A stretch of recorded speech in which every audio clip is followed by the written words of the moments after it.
Hello दोस्तों, नमस्कार, good morning. Dilip sir technical classes में आप सभी का स्वागत है। आज का हमारा लेक्चर नंबर 27 है और इस लेक्चर में हम पढ़ेंगे डाइलेक्ट्रिक स्ट्रेंथ एवं ब्रेकडाउन वोल्टेज। तो आइए समझते हैं डाइलेक्ट्रिक स्ट्रेंथ क्या होती है एवं ब्रेकडाउन वोल्टेज क्या होती है। तो डाइलेक्ट्रिक स्ट्रेंथ किसे कहते हैं?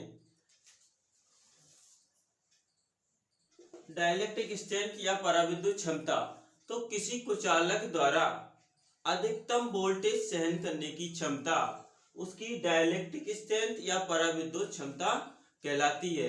इससे हमको जानकारी मिलती है डाइलेक्ट्रिक स्ट्रेंथ से कि कोई कुचालक माध्यम है या कुचालक मटेरियल है वो कितना अधिकतम वोल्टेज सहन कर सकता है।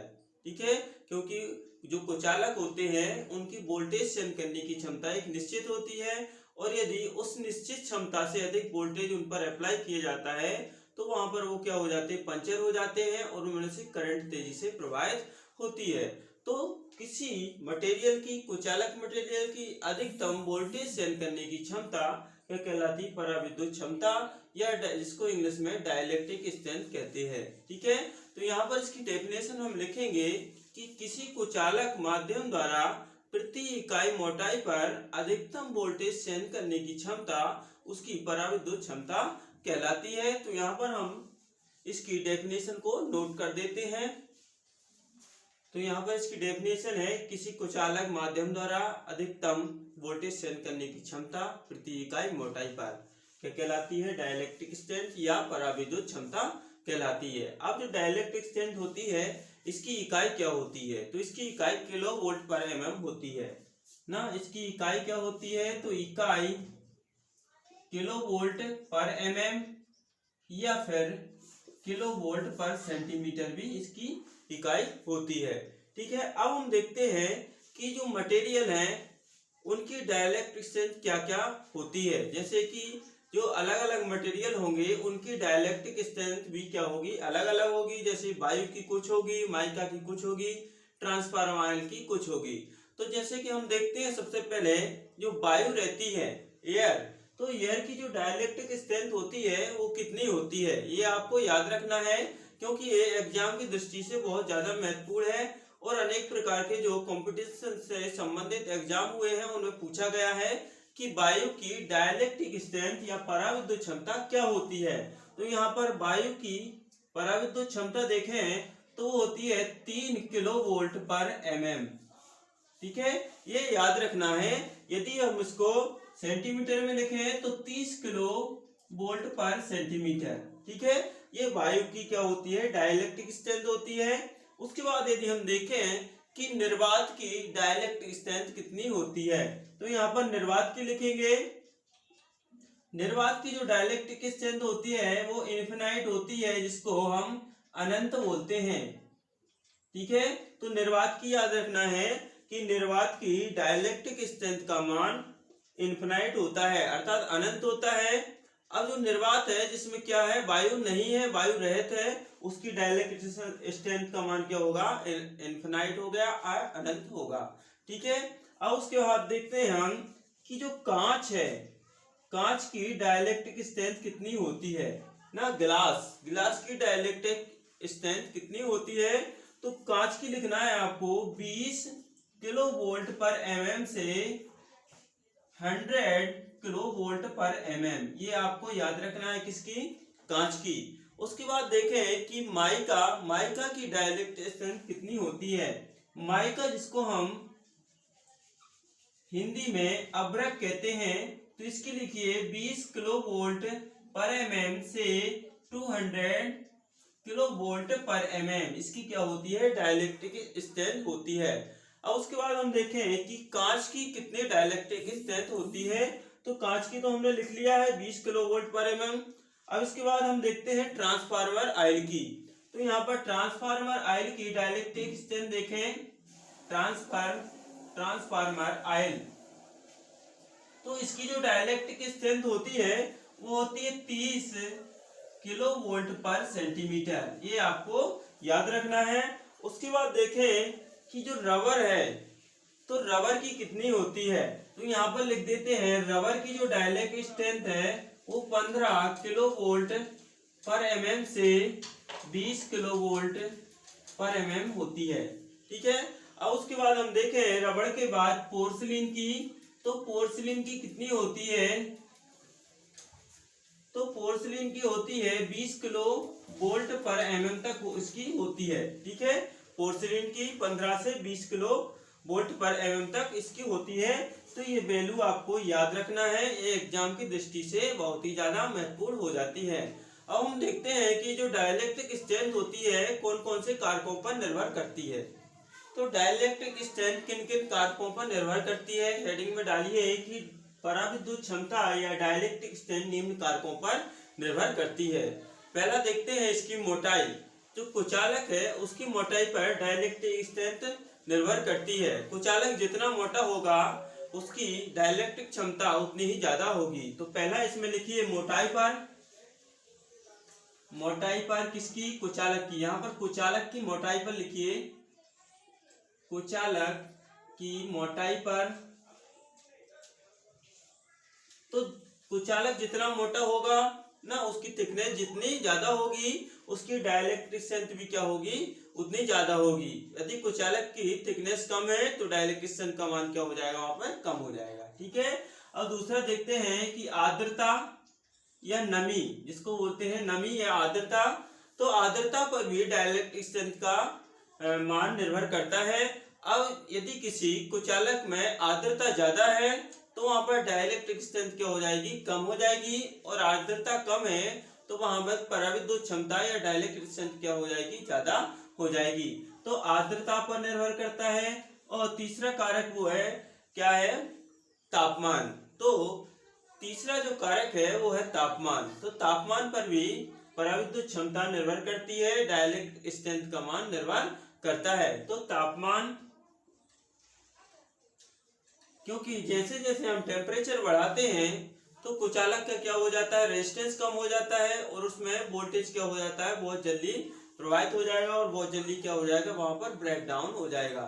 तो ब्रेक डाउन हो जाता है तो उसकी डाइलेक्ट्रिक स्ट्रेंथ क्या हो जाती है, वहां पर कम हो जाती है। तापमान के बढ़ाने से डाइलेक्ट्रिक स्ट्रेंथ का मान कम हो जाता है।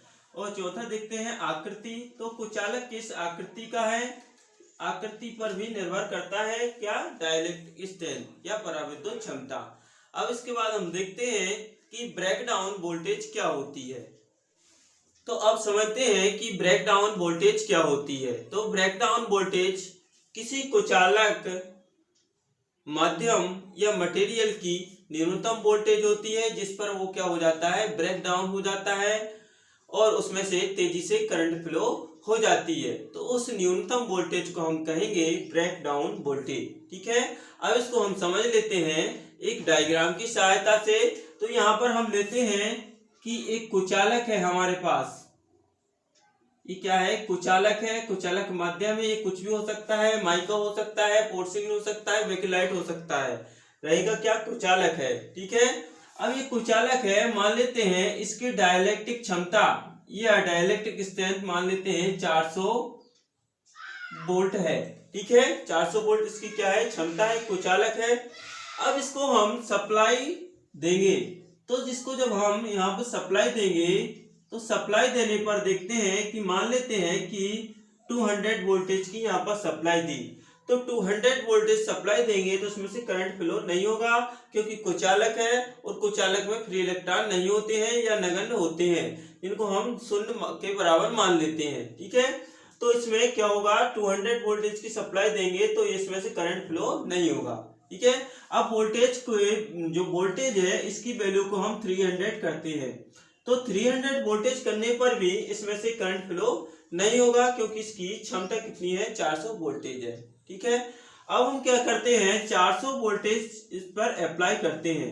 तो 400 वोल्टेज से कुचालक माध्यम पे अप्लाई करेंगे तब भी इसमें करंट का फ्लो नहीं होगा क्योंकि इसकी डाइलेक्ट्रिक की क्षमता कितनी है, 400 वोल्टेज है और 400 वोल्टेज तक ये क्या नहीं हो सकता, ब्रेक डाउन नहीं हो सकता।